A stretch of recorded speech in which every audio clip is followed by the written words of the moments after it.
Hello students, कैसे हैं आप सब लोग? अच्छे ही होंगे। स्टूडेंट्स, जैसा कि आप लोगों को पता है, हमारा चैप्टर चल रहा है क्या हमारे आसपास के पदार्थ शुद्ध हैं। 9th क्लास एनसीईआरटी का ये सेकंड चैप्टर है। इस चैप्टर के अंतर्गत मिश्रण के शुद्धिकरण की जो विधियां हैं, मिश्रण से उसके अवयवों को, उसके घटकों को पृथक करने की जो विधियां हैं, उनके बारे में हम बात कर रहे थे। और पिछले वीडियो में जो विधियां हैं उनको हमने कंप्लीट किया है। लास्ट वाली जो विधि थी वहां हमने पढ़ा था कि अशुद्ध नमूने से शुद्ध कॉपर सल्फेट कैसे प्राप्त करते हैं।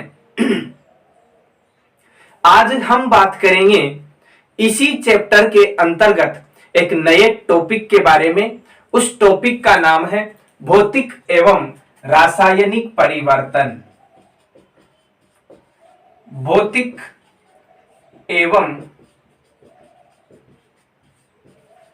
रासायनिक परिवर्तन, फिजिकल एंड केमिकल चेंजेस। क्या होते हैं भौतिक और रासायनिक परिवर्तन? देखिए, सामान्यतः अगर हम देखें तो भौतिक का मतलब होता है जो हमें दिखाई दे। जैसे हमने कोई भी ठोस पदार्थ लिया, उसका टेम्परेचर बढ़ाया तो वह द्रव में बदलेगा। सबसे अच्छा उदाहरण हम ले सकते हैं बर्फ का। जैसे ही हम बर्फ का टेम्परेचर बढ़ाएंगे तो यह अभी तो कौन से रूप में है? सॉलिड रूप में है। लेकिन जैसे ही बर्फ का तापमान यानी सॉलिड का टेम्परेचर बढ़ेगा तो यहां हमारे पास द्रव में क्या बन जाएगा? जल बन जाएगा।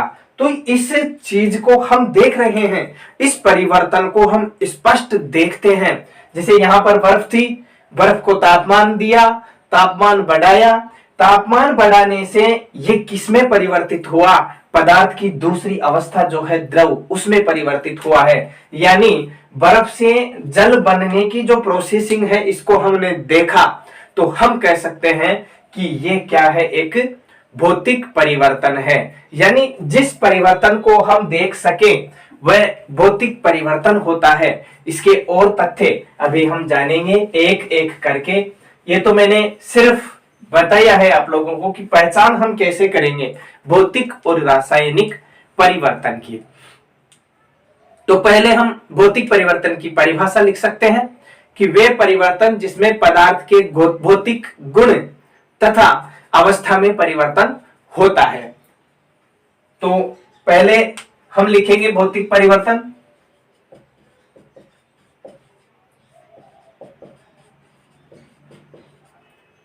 भौतिक परिवर्तन में हमें क्या लिखना है?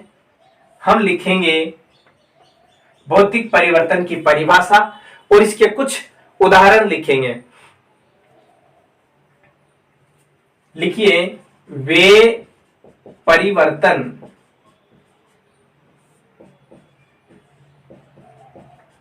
जिसमें पदार्थ के क्या बदलते हैं? भौतिक गुण बदलते हैं। पदार्थ के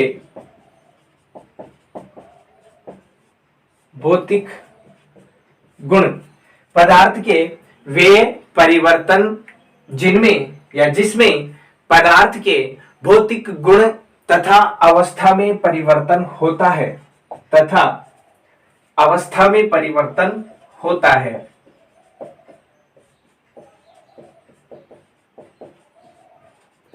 परिवर्तन होता है।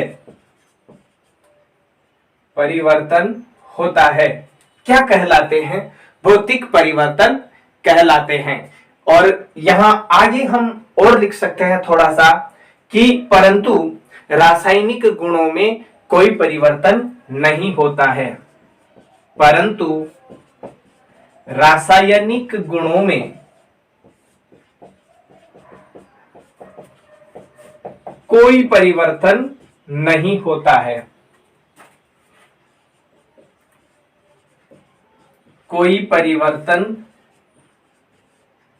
नहीं होता है क्या कहलाते हैं? भौतिक परिवर्तन कहलाते हैं।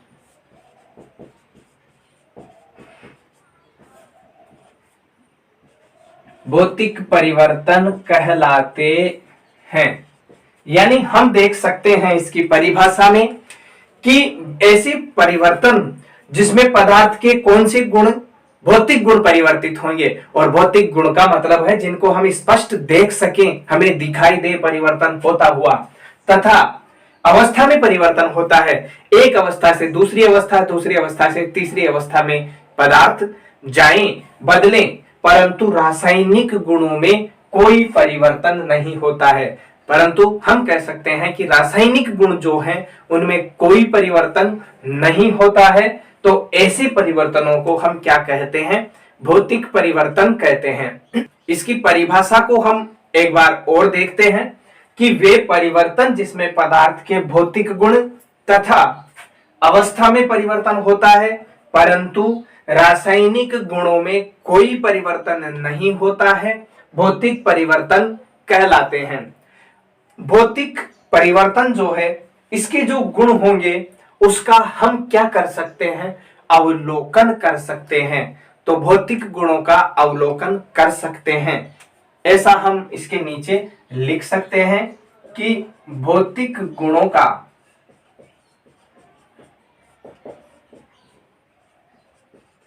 अवलोकन कर सकते हैं।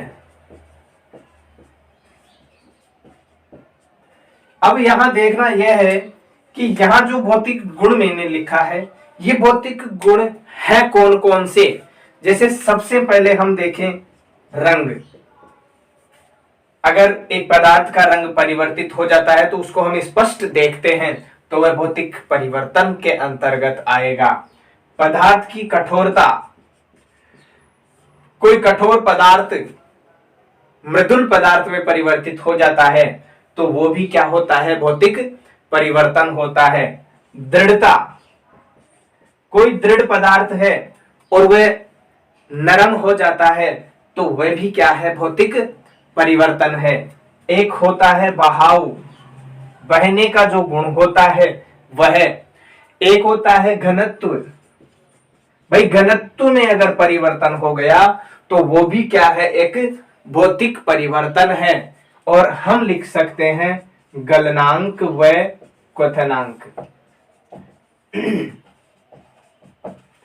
भाई गलनांक और क्वथनांक जो है, इनको भी हम देख सकते हैं। हमें पता होता है कि कौन सा पदार्थ ऐसा है जिसका गलनांक कम होगा या क्वथनांक कम होगा।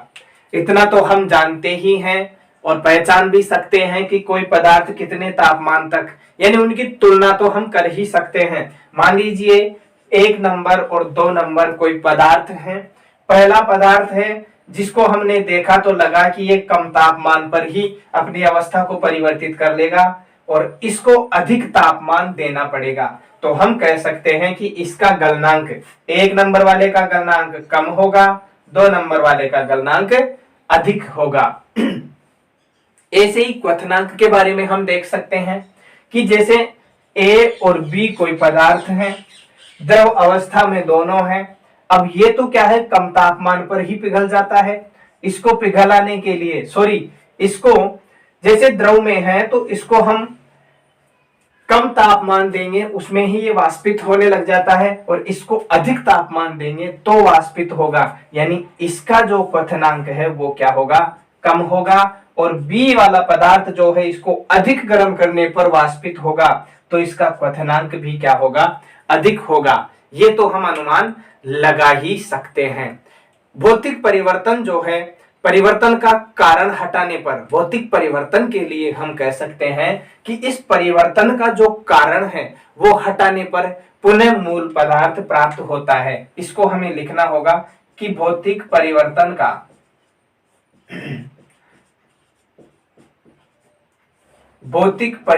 का मूल कारण हटाने पर, कोई भी भौतिक परिवर्तन है उसका मूल कारण हटाते हैं तो पुनः मूल पदार्थ प्राप्त हो जाता है। यानी भौतिक परिवर्तन का कारण हटाने पर मूल पदार्थ पुनः पुनः मूल पदार्थ प्राप्त हो जाता है। मूल पदार्थ प्राप्त हो जाता है। ये लाइन क्या कहना चाह रही है? ये कहना चाह रही है कि जैसे हमने बर्फ को पिघलाया और यहां बन गया हमारे पास जल, इसको हमने और गर्म किया तो यहां बन गई हमारे पास वाष्प। तो कहने का मतलब ये हुआ कि बर्फ का तापमान हमने बढ़ाया तो जल बना, और जल का तापमान अगर हम कम करते हैं तो ये वापस क्या बन जाएगा? बर्फ बन जाएगा। इस लाइन का मतलब भी यही है कि भौतिक परिवर्तन का जो कारण होता है वह हटाने पर मूल पदार्थ प्राप्त हो जाता है। यानी कारण यहाँ क्या है? तापमान बढ़ाना। तापमान बढ़ाने को अगर हम हटा सकते हैं तो ये वापस बर्फ में परिवर्तित हो जाएगा, और जैसे ही तापमान हम कम करते हैं तो भी ये किस में बदल जाएगा? बर्फ में बदल जाएगा। यहाँ पे भी हमने क्या किया? तापमान बढ़ाया तो जल किस में बदल गया? बर्फ में, वाष्प में बदल गया, और वाष्प का जैसे ही हमने तापमान कम किया तो ये किस में बदल गया? वापस जल में बदल गया। इस प्रकार यह है भौतिक परिवर्तन के बारे में जानकारी। देखिए यहां हमने देखा है कि बर्फ का हम तापमान बढ़ाएंगे, तापमान बढ़ाने को हम गर्म करना भी लिख सकते हैं। भाई कहीं पे गर्म करना लिखा हुआ मिले आपको तो कंफ्यूज नहीं होना है। गर्म हम किसी वस्तु को करेंगे तभी तो उसका तापमान बढ़ेगा। तो जैसे ही हम बर्फ को गर्म करते हैं, गर्म करते ही ये जल में परिवर्तित होगा, और जैसे ही हम जल को गर्म करते हैं तो ये वाष्प में परिवर्तित होगा। यानी यहाँ पर पदार्थ की तीनों अवस्थाओं में हमें पदार्थ मिल रहा है। ये सॉलिड हो गया, ये लिक्विड हो गया, और ये गैस हो गया। अब देखिए जैसे हम यहाँ तापमान बढ़ा रहे हैं तो जल में परिवर्तित हो रहा है, यानी गर्म करने पर जल में परिवर्तित हो रहा है, ठोस से द्रव में परिवर्तित हो रहा है, और द्रव का जैसे हम तापमान बढ़ाते हैं तो ये वाष्प यानी गैस में परिवर्तित हो रहा है। अब वाष्प का जैसे ही हम संघनन करते हैं हमें पता है संघनन होगा तापमान को कम करने पर, तो जैसे ही तापमान कम करते हैं वाष्प का संघनन होगा और वापस ये किस में परिवर्तित हो जाती है? द्रव में परिवर्तित हो जाती है। और जैसे ही हम द्रव को ठंडा करते हैं, द्रव को क्या करेंगे? ठंडा करेंगे। तापमान कम करने का मतलब क्या हो गया? ठंडा करेंगे तो ये वापस किस में परिवर्तित हो जाएगा? बर्फ में परिवर्तित हो जाएगा। तो यहाँ पर ये पदार्थ की तीनों अवस्थाओं में परिवर्तन जो हो रहा है ये भौतिक है, हम इसको देख रहे हैं। बर्फ होती है, बर्फ जल में बदलता है, जल वाष्प में बदलता है, इसको हम देख सकते हैं। लेकिन लेकिन लेकिन क्या हुआ? यहाँ पर इसके रासायनिक गुणों में, रासायनिक सूत्र में कोई परिवर्तन नहीं आ रहा। देखिए बर्फ में क्या है? जल है, तो यहाँ पे भी फॉर्मूला H2O रहने वाला है। जल का फॉर्मूला क्या होता है? H2O होता है, तो यहाँ पर भी फॉर्मूला H2 है, H2O। और वाष्प में भी क्या होता है? H2O होता है। तो यहां हमने देखा कि पदार्थ की तीनों अवस्थाओं में फॉर्मूला जो है H2O ही रहा है। यानी हम कह सकते हैं कि यहाँ पर पदार्थ की भौतिक अवस्था परिवर्तित हो रही है, इसके भौतिक गुण परिवर्तित हो रहे हैं, लेकिन इसके रासायनिक गुणों में कोई परिवर्तन नहीं हो रहा है। तो अब आप परिभाषा को देखिए, परिभाषा के ऊपर हम जाते हैं तो वे परिवर्तन जिसमें पदार्थ के भौतिक गुण तथा अवस्था में परिवर्तन होता है, अवस्था में परिवर्तन हो रहा है, भौतिक गुणों में परिवर्तन हो रहा है, लेकिन किंतु परंतु रासायनिक गुणों में कोई परिवर्तन नहीं हो रहा है। यानी रासायनिक गुण कब परिवर्तित होंगे? जब उसका रासायनिक सूत्र परिवर्तित होगा। तो यहाँ पर हम देख रहे हैं कि तीनों ही अवस्थाओं में H2O, H2O, H2O ये फॉर्मूला रहने वाला है। तो आप बताइए कि इस तीनों अवस्थाओं में क्या इनके रासायनिक गुण बदलेंगे? क्या नहीं बदलेंगे? इसीलिए ये जो उदाहरण है, किसका उदाहरण है? भौतिक परिवर्तन का उदाहरण है। भौतिक परिवर्तन के और उदाहरण हम लिख सकते हैं, जैसे लोहे का चुंबक बनना। मैं इसको मिटा देता हूं, उसके बाद में बात करेंगे और भौतिक गुण के, भौतिक परिवर्तन के उदाहरणों के बारे में। भौतिक गुण जो हैं वो कैसे परिवर्तित हो रहे हैं, इनके और उदाहरण हम देखेंगे।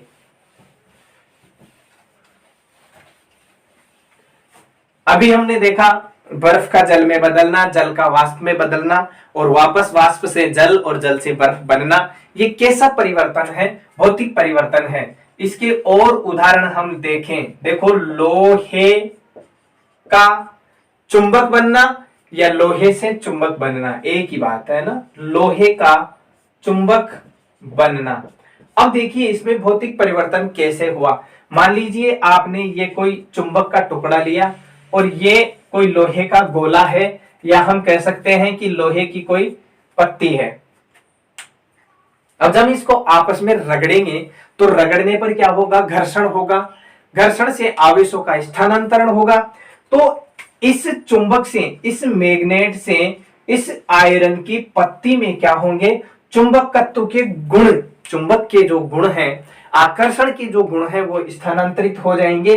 और इनको हम देख रहे हैं, जब रगड़ेंगे तब ही ये रहेंगे, जब ये संपर्क में रहेंगे तब ही ये स्थानांतरित होंगे।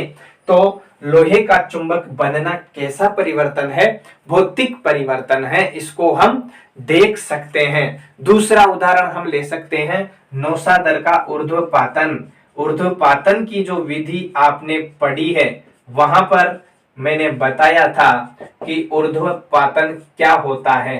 नौशादर का ऊर्ध्वपातन, नौशादर होता है अमोनियम क्लोराइड, जिसका फॉर्मूला होता है NH4Cl। देखिए ऊर्ध्वपातन क्या होता है? मान लीजिए कोई पदार्थ सॉलिड में है, उसको तापमान दिया, तापमान बढ़ा और वह सीधा किस में परिवर्तित हो जाएगा? गैस में। और गैस से ये सीधा किस में परिवर्तित हो जाता है? तापमान कम करने पर सॉलिड में परिवर्तित हो जाता है। तो ये अवस्था या ये परिवर्तन की जो प्रोसेसिंग है ये क्या कहलाती है? ऊर्ध्वपातन कहलाती है।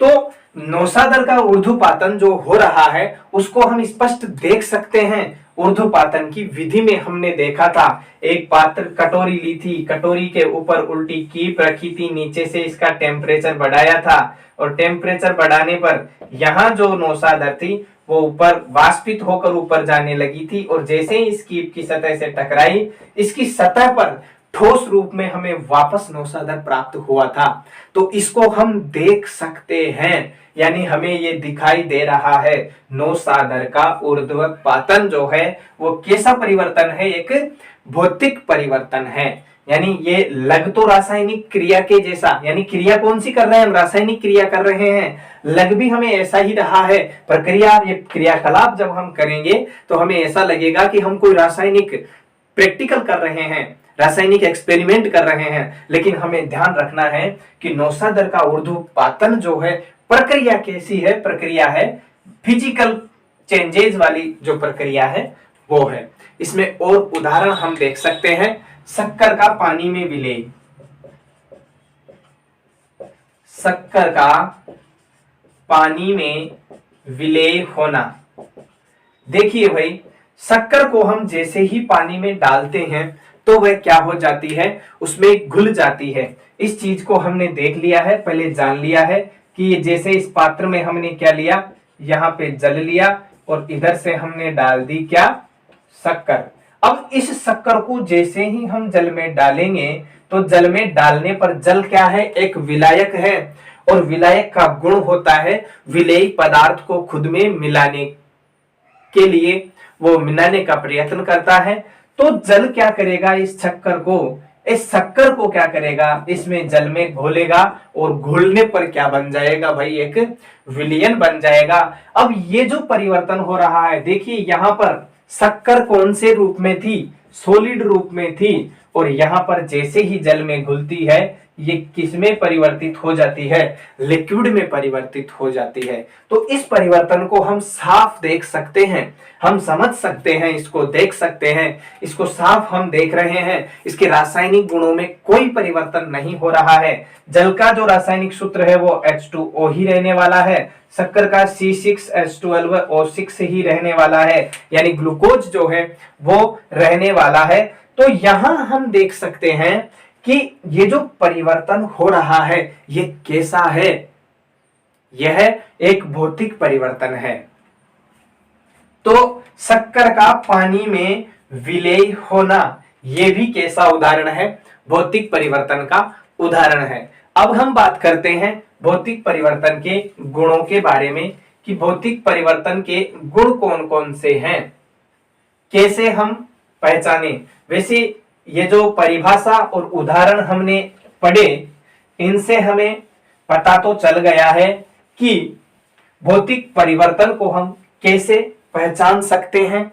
तो यहां पर हम लिखेंगे भौतिक परिवर्तन के गुण, कौन कौन से गुण हैं जिनके आधार पर हम भौतिक परिवर्तन को पहचान सकते हैं। सबसे पहले हम लिखेंगे नंबर 1 लगा के कि भौतिक परिवर्तन जो है उसमें पदार्थ के केवल भौतिक गुणों में परिवर्तन आता है। लिखेंगे कि इसमें केवल पदार्थ के भौतिक गुणों में, इसमें केवल पदार्थ के भौतिक गुणों में परिवर्तन आता है, में परिवर्तन आता है। सिर्फ भौतिक गुणों में परिवर्तन आएगा, रासायनिक गुणों में कोई परिवर्तन नहीं आएगा। अब यहां पर बार बार मुझे लिखने की जरूरत नहीं होनी चाहिए कि भौतिक गुण कौन कौन से हैं, तो आप इसको लिख सकते हैं अवस्था, रंग और कई भौतिक गुण हैं उनको आप लिख सकते हैं, क्योंकि पहले मैंने लिख दिए हैं, अब बार बार में उनको नहीं लिखेंगे। दूसरी बात क्या हमें ध्यान रखनी है कि परिवर्तन का कारण हटाने पर पुनः प्रारंभिक पदार्थ प्राप्त हो जाता है। परिवर्तन का कारण हटाने पर,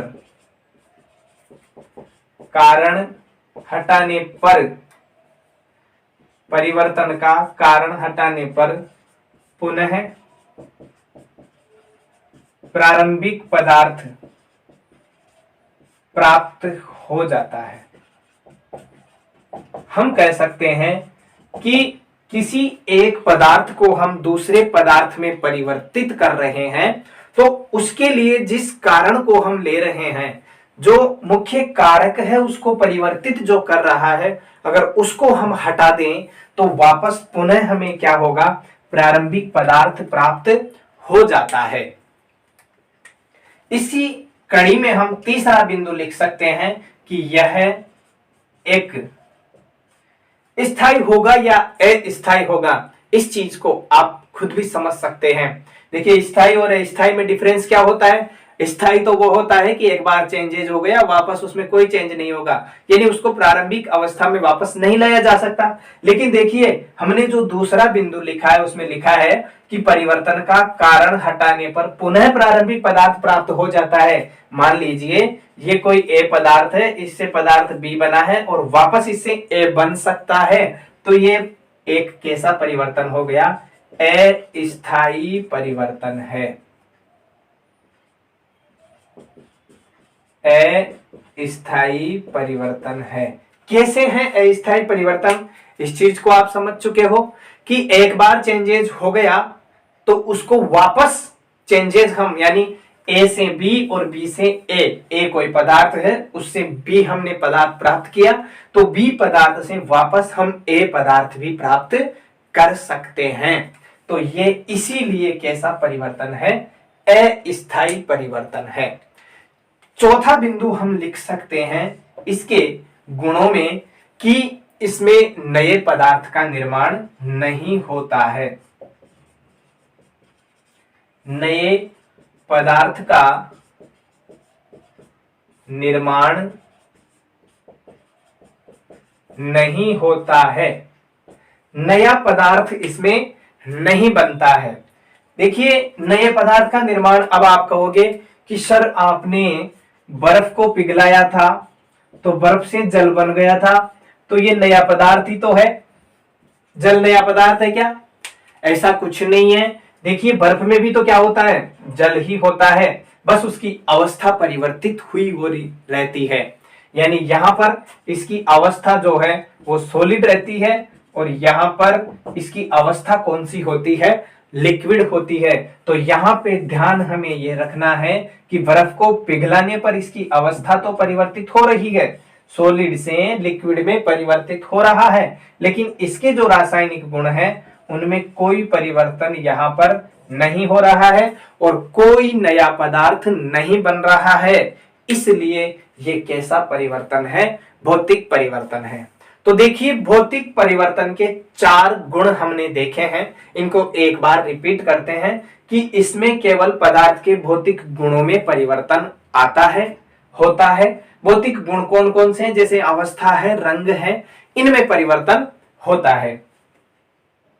दूसरा बिंदु हम कह सकते हैं, दूसरा गुण कि परिवर्तन का कारण हटाने पर पुनः प्रारंभिक पदार्थ जो होता है वो प्राप्त हो जाता है। देखिए यहां मैंने समझाया आपको कि जैसे कोई ए पदार्थ है, इसका तापमान हम बढ़ा रहे हैं तो इससे बी पदार्थ प्राप्त हो गया। अब वापस से इसका कारण हटाने का मतलब क्या है कि पहले बढ़ाया था अब कम कर दो, तो जैसे ही तापमान को हम कम करेंगे तो बी से वापस ए प्राप्त हो जाएगा, यानी कारण हटाने पर पुनः प्रारंभिक पदार्थ हमें प्राप्त हो जाएगा। तीसरा जो गुण है वो यह है कि यह एक अस्थायी परिवर्तन है। अब भाई आप लोग इतने छोटे बच्चे तो हो नहीं जिनको ये भी पता नहीं है कि अस्थायी और स्थायी क्या होता है। आप सब जानते हो, स्टेबल मतलब स्थायी होता है, स्थायी का मतलब क्या होता है कि एक बार कोई परिवर्तन हो गया तो वापस फिर से उसमें कोई परिवर्तन नहीं होगा, इसे हम कहेंगे स्थायी परिवर्तन।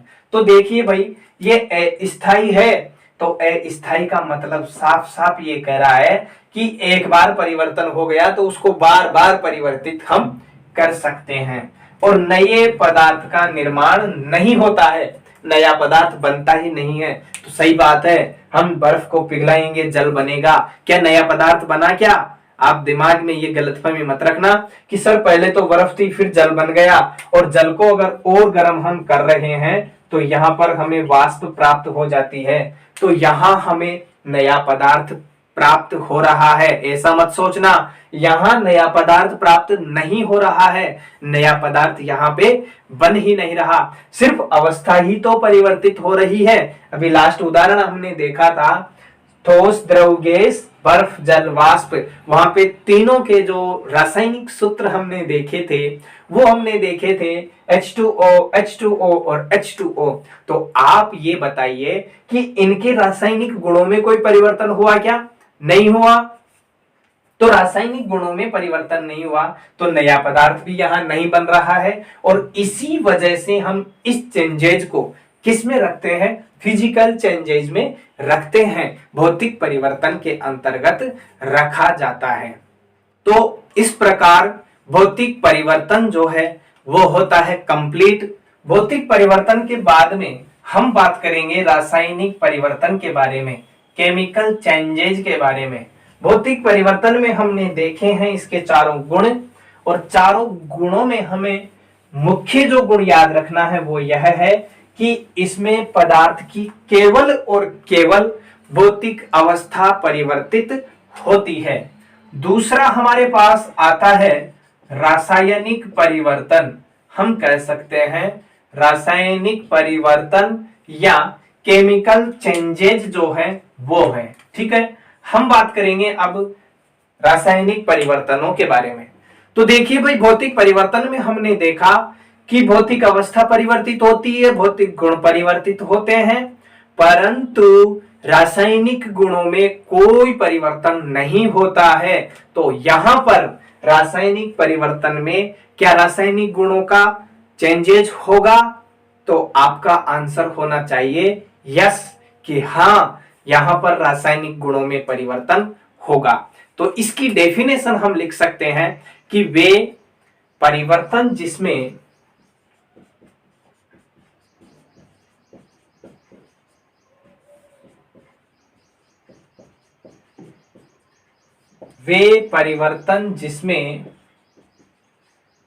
पदार्थ के रासायनिक पदार्थ के रासायनिक गुणों तथा संगठन में परिवर्तन होता है।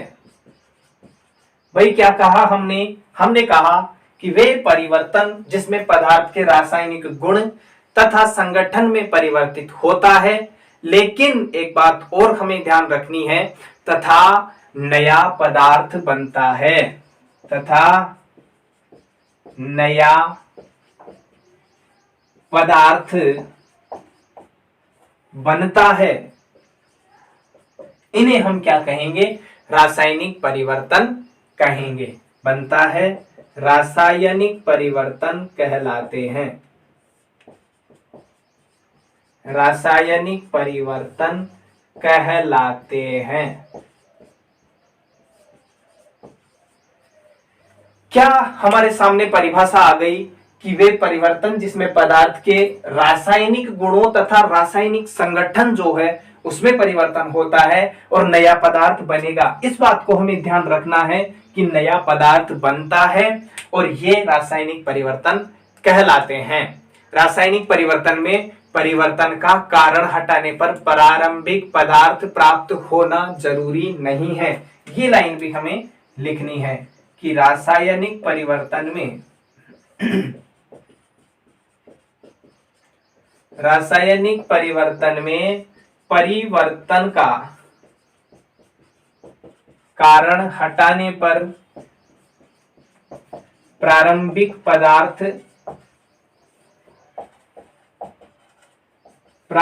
पदार्थ प्राप्त होना आवश्यक नहीं है। ये बात भी हमें ध्यान रखनी है। देखो, जैसे ही हम कारण हटाएंगे, भौतिक परिवर्तन में तो हमने देखा था कि परिवर्तन का कारण हटाया, वापस पहली अवस्था या पहली स्थिति जो है वो हमें प्राप्त हो जाती थी। लेकिन यहां पर रासायनिक परिवर्तन में परिवर्तन का कारण हटाने पर प्रारंभिक पदार्थ प्राप्त हो भी सकता है, नहीं भी हो सकता। लेकिन हम ये नहीं कह सकते कि वापस प्रारंभिक पदार्थ प्राप्त होगा या नहीं होगा, क्योंकि हो भी सकता है, नहीं भी हो सकता। यहां डिपेंड करता है उन पदार्थों की प्रवृत्ति पे। तो जैसे हमने एक उदाहरण देखते हैं, यहाँ पे हम एग्जाम्पल करके हम लिखेंगे कि जैसे कोयले को जलाने पर कार्बन डाइऑक्साइड गैस बनती है। हम लिख सकते हैं, कोई एग्जाम्पल में लिख सकते हैं, कोयले को जलाने पर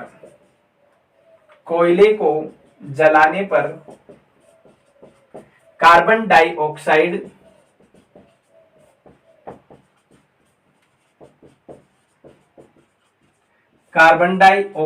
गैस बनती है। ये हमें ध्यान रखना है एग्जाम्पल। तो इसको हम लिख सकते हैं, कोयले में क्या होता है भाई? कार्बन होता है। कोई भी वस्तु जलती है तो ऑक्सीजन की उपस्थिति में जलती है। जलने पर हमारे पास कार्बन डाइऑक्साइड गैस मुक्त होगी। तो हम कह सकते हैं, देखिए कि ये जो अवस्था है, कार्बन जो कोयला जो अवस्था में है वो है हमारे पास सॉलिड।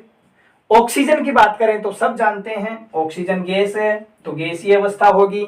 लेकिन CO2 की बात हम करें तो ये भी क्या होती है भाई? गैस अवस्था होती है। तो अब देखिए, हमने कार्बन को जलाया ऑक्सीजन की उपस्थिति में और जलाने पर हमें प्राप्त हुआ है CO2। यहां हम देख रहे हैं सॉलिड ठोस अवस्था, यहाँ गैस अवस्था, और जो हमें उत्पाद प्राप्त हुआ है, नया पदार्थ बना है, वो उसकी जो अवस्था है वो कौन सी है? गैस अवस्था है। तो देखिए, यहाँ सॉलिड और गैस, यहाँ कार्बन है, यहाँ ऑक्सीजन है, दोनों की रासायनिक गुण भी अलग है, भौतिक गुण भी अलग है। लेकिन CO2 जो हमें प्राप्त हुआ है, ये नया पदार्थ बना है। तो यहाँ ये बात जो है मैंने अंडरलाइन करवाई है, इसका हमेशा ध्यान रखना है कि नया पदार्थ बनेगा। और परिवर्तन का जो कारण है वो हटाकर वापस हम CO2 से क्या कार्बन प्राप्त कर सकते हैं? क्या कार्बन प्राप्त नहीं कर सकते। यानी हम कह सकते हैं कि रासायनिक परिवर्तन में परिवर्तन का कारण हटाने पर प्रारंभिक पदार्थ भी हमें प्राप्त हो, ऐसा जरूरी नहीं है।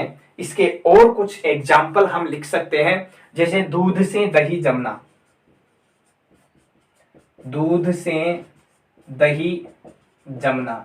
ये 3-4 उदाहरण है, मैं एक साथ लिखा देता हूं, फिर इनको एक साथ हम समझेंगे। बनी हुई सब्जी खराब होना, या पकी हुई सब्जी हम लिख सकते हैं, पकी हुई सब्जी खराब होना। सब्जी बना ली हमने, वो खराब हो गई, तो ये भी क्या है, एक रासायनिक परिवर्तन है। और हम लिख सकते हैं लोहे पर जंग लगना। ये रासायनिक परिवर्तन के कुछ उदाहरण हैं, और इन उदाहरणों को लेकर हम देखेंगे कि कैसे एक पदार्थ से दूसरा पदार्थ यानी नया पदार्थ बनता है, और वापस उससे पहले वाले जो पदार्थ हैं वो प्राप्त नहीं किए जा सकते। देखिए, जैसे दूध से हमने दही बना लिया, दही जम गया, क्या दही से वापस दूध हम बना सकते हैं? क्या नहीं बना सकते किसी भी स्थिति में। तो नया पदार्थ बन रहा है, लेकिन प्रारंभिक पदार्थ वापस प्राप्त नहीं किया जा सकता। पकी हुई सब्जी है, सब्जी खराब हो गई, क्या खराब सब्जी से हम वापस सही सब्जी, अच्छी सब्जी प्राप्त कर सकते हैं? क्या नहीं कर सकते। लोहे पर जंग लग गई, क्या जंग को हटा के वापस हम लोहा प्राप्त कर सकते हैं? कर सकते हैं क्या? अब कुछ स्टूडेंट कहेंगे सर जंग को हटा देंगे ना, हमें लोहा प्राप्त हो जाएगा। अरे भाई, जो लोहा, जैसे मान लो ये कोई लोहे की धातु की छड़ है, रोड है, और इसके ऊपर इतना जंग लग गया, तो इस चीज को आप देखिए कि इस जंग में जो लोहा गया है, इस लोहे को वापस प्राप्त कर सकते हैं क्या? इस लोहे को हम वापस प्राप्त नहीं कर सकते। जो जंग के रूप में यहां से हटा है, उसको वापस हम लोहे में परिवर्तित नहीं कर सकते। इसीलिए तो यहाँ पे साफ साफ लिखा हुआ है कि कारण हटाने पर प्रारंभिक पदार्थ वापस प्राप्त हो नहीं हो, ये कोई जरूरी नहीं है। हो भी सकता है, नहीं भी हो सकता। तो इस प्रकार ये हमारा रासायनिक परिवर्तन होता है कंप्लीट। देखिए, वे परिवर्तन जिसमें पदार्थ के रासायनिक गुणों तथा संगठन में परिवर्तित होता है तथा नया पदार्थ बनता है, रासायनिक परिवर्तन कहलाते हैं। रासायनिक परिवर्तन में परिवर्तन का कारण हटाने पर प्रारंभिक पदार्थ प्राप्त होना आवश्यक नहीं है। और उदाहरण हमने देखा, कोयले को जलाने पर कार्बन डाइऑक्साइड गैस बनती है, तो यहाँ पर carbon plus oxygen is equal to CO2, यानी CO2 से वापस हम कार्बन भी प्राप्त नहीं कर सकते, ऑक्सीजन भी प्राप्त नहीं कर सकते। और 2-3 मुख्य उदाहरण हमने देखे हैं, दूध से दही जमना, पकी हुई सब्जी खराब होना, और लोहे पर जंग लगना। इस प्रकार रासायनिक परिवर्तन की सामान्य जानकारी यानी परिभाषा और इसके कुछ उदाहरणों के बारे में हमने बात कर ली है। अब हम बात करेंगे रासायनिक परिवर्तन के गुणों के बारे में। देखिए, वैसे हमने परिभाषा लिखी, परिभाषा में कुछ गुण हम जान चुके हैं, फिर हमने ये 3-4 उदाहरण देखे, तो उदाहरणों से भी हमें समझ में आ गया कि जो रासायनिक परिवर्तन होते हैं उनको हम कैसे पहचाने। लेकिन भाई, अगर स्पेशल कोई कैरेक्टर हमें किसी का मिल जाता है तो उसकी हम आसानी से पहचान कर सकते हैं। तो हम लिखेंगे रासायनिक परिवर्तन के गुण कौन कौन से हैं, उनके बारे में हम बात करने वाले हैं। तो इन रासायनिक परिवर्तनों के गुणों में पहला गुण हम लिख सकते हैं कि रासायनिक परिवर्तन के फलस्वरूप बनने वाला जो पदार्थ होता है, रासायनिक गुण और संगठन में प्रारंभिक पदार्थ से पूर्णतया भिन्न होता है। तो हम लिख सकते हैं कि रासायनिक परिवर्तन के फलस्वरूप, रासायनिक परिवर्तन के फलस्वरूप नया पदार्थ बनता है। हमने देखा है कि रासायनिक परिवर्तन होगा तो 100% नया पदार्थ बनेगा। तो रासायनिक परिवर्तन के फलस्वरूप बनने वाला नया पदार्थ,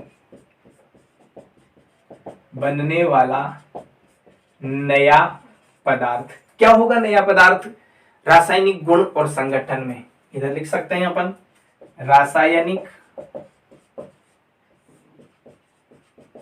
गुणों व संगठन में, संगठन लिख सकते हैं, संगठन लिख सकते हैं ना, रासायनिक गुण और संगठन, संगठन ही लिखिए, संगठन में, रासायनिक गुण और संगठन में क्या है? प्रारंभिक पदार्थ से पूर्णतया भिन्न है। प्रारंभिक पदार्थ से पूर्णतया भिन्न है। यहां हमने पहला गुण जाना रासायनिक परिवर्तन का कि रासायनिक परिवर्तन के फलस्वरूप बनने वाला जो नया पदार्थ है वह रासायनिक गुण और संगठन में प्रारंभिक पदार्थ से पूर्णतया भिन्न होगा। दूसरा गुण हम लिख सकते हैं कि सामान्यतः पुनः प्रारंभिक पदार्थ प्राप्त नहीं होता है। सामान्यतः पुनः प्रारंभिक पदार्थ प्राप्त नहीं होता है। पुनः प्रारंभिक पदार्थ प्राप्त नहीं होता है। यहां पर जरूरी नहीं है कि जो पहले पदार्थ था उससे नया पदार्थ जो बना वो हमें प्राप्त हो, ऐसा कोई जरूरी नहीं है। तीसरा हम लिख सकते हैं, देखो उसमें हमने देखा था भौतिक परिवर्तन में कि परिवर्तन कैसे थे, अस्थायी थे, और यहां पर ये परिवर्तन कैसे हैं, स्थायी हैं। अभी सबको एक साथ समझेंगे, पहले लिख लेते हैं। चौथा गुण है कि नए पदार्थ का निर्माण होता है। नए पदार्थ का निर्माण होता है। 100% नया पदार्थ बनेगा। देखिए चारों को मैं एक साथ समझाता हूं कि रासायनिक परिवर्तन जैसे ही हुआ उसके बाद में बनने वाला जो नया पदार्थ है वह रासायनिक गुणों में और संगठन में प्रारंभिक पदार्थ से पूर्णतया भिन्न होगा। जैसे हमने लिखा था C+O2 is equal into CO2। तो देखिए भाई यहां पर कार्बन है, ये ठोस अवस्था में है, ऑक्सीजन है गैस अवस्था में है, यहाँ CO2 गैस अवस्था में है। तो मुझे आप ये बताइए कि ये सॉलिड है और ये गैस है, तो इसके गुण भिन्न होंगे या नहीं होंगे? इस चीज को आप खुद भी जानते हो। तो यहां पर इन दोनों के गुण जो हैं, नया पदार्थ जो बन रहा है उसके रासायनिक गुण भी अलग हैं, उसका संगठन भी अलग है। देखिए कोई ठोस पदार्थ बना हुआ है तो वो अलग अलग छोटे छोटे पदार्थों से मिलकर बना हुआ होगा, और गैस कोई बन रही है तो उसमें गैसीय पदार्थों से मिलकर वो बनी हुई होगी। प्रारंभिक पदार्थ से पूर्णतया भिन्न होंगे। सामान्यतः पुनः प्रारंभिक पदार्थ प्राप्त नहीं होता है, लेकिन किसी विशेष परिस्थितियों में स्पेशल कोई परिस्थिति उत्पन्न की जाए तो वहां पर यह प्राप्त हो सकता है, लेकिन सामान्यतः प्राप्त नहीं होगा। कौन? प्रारंभिक पदार्थ अभिक्रिया होने के बाद में। ये परिवर्तन स्थायी होते हैं। अब जैसे स्थायी कैसे हैं भाई, हमने कार्बन की क्रिया ऑक्सीजन से करवाई तो हमें CO2 मिल गई, यानी कोयले को हमने जलाया वायु की उपस्थिति में तो CO2 गैस बनती है। क्या CO2 गैस से वापस ऑक्सीजन और कार्बन हम प्राप्त कर सकते हैं? क्या नहीं कर सकते किसी भी परिस्थिति में। तो ये कैसे हो गए? इसीलिए ये स्थायी हो गए और नए पदार्थ का निर्माण होता है तो होता ही है। नया पदार्थ 100% बनेगा। अगर नया पदार्थ नहीं बन रहा है तो वह रासायनिक परिवर्तन नहीं है। इस प्रकार हमने आज जाना है भौतिक और रासायनिक परिवर्तन के बारे में। यानी हमने आज देखा कि भौतिक परिवर्तन की परिभाषा क्या है, रासायनिक परिवर्तन की परिभाषा क्या है, भौतिक परिवर्तन के उदाहरण और उसके गुण, रासायनिक परिवर्तन के उदाहरण और गुण, ये हमने आज जाने हैं। और आपने ये भी जान लिया होगा कि आपसे अगर प्रश्न पूछ लिया जाए भौतिक और रासायनिक परिवर्तन में अंतर लिखने का, तो मेरे हिसाब से अगर आपको क्लास पसंद आई होगी, अच्छी तरह आपने पढ़ा है, तो ये इसका आंसर भी आप आसानी से लिख सकते हो। और अगर फिर भी भौतिक और रासायनिक परिवर्तन में कोई प्रॉब्लम होती है तो आप कमेंट बॉक्स में कमेंट जरूर करिए कि सर भौतिक और रासायनिक परिवर्तन में अंतर का एक अलग सी वीडियो आप बनाइए, तो 100% मैं उसके लिए वीडियो भी बनाऊंगा। तो आज की क्लास को हम यही करते हैं समाप्त। नेक्स्ट क्लास में नए टॉपिक के साथ फिर मुलाकात होगी। तब तक के लिए आप सभी लोग दोस्तों को धन्यवाद। देखिए स्टूडेंट्स, आप ये ध्यान रखिए कि अगर ये वीडियो आप देख रहे हो तो इससे पहले की वीडियो आप जरूर देखें, ताकि आप इस चैप्टर से, इस टॉपिक से जुड़ जाओगे और आसानी से ये समझ में आएंगे।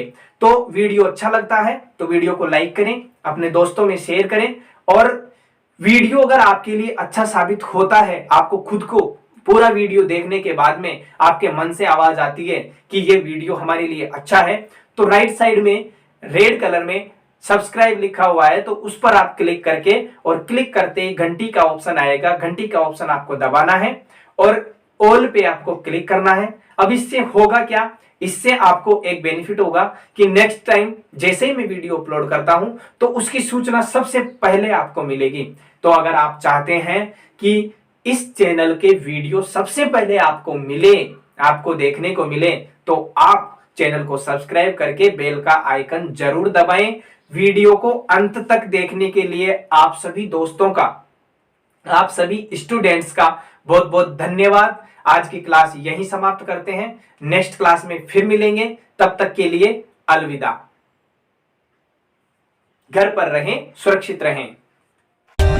For more updates, subscribe to our channel, click the show links and enjoy watching the videos.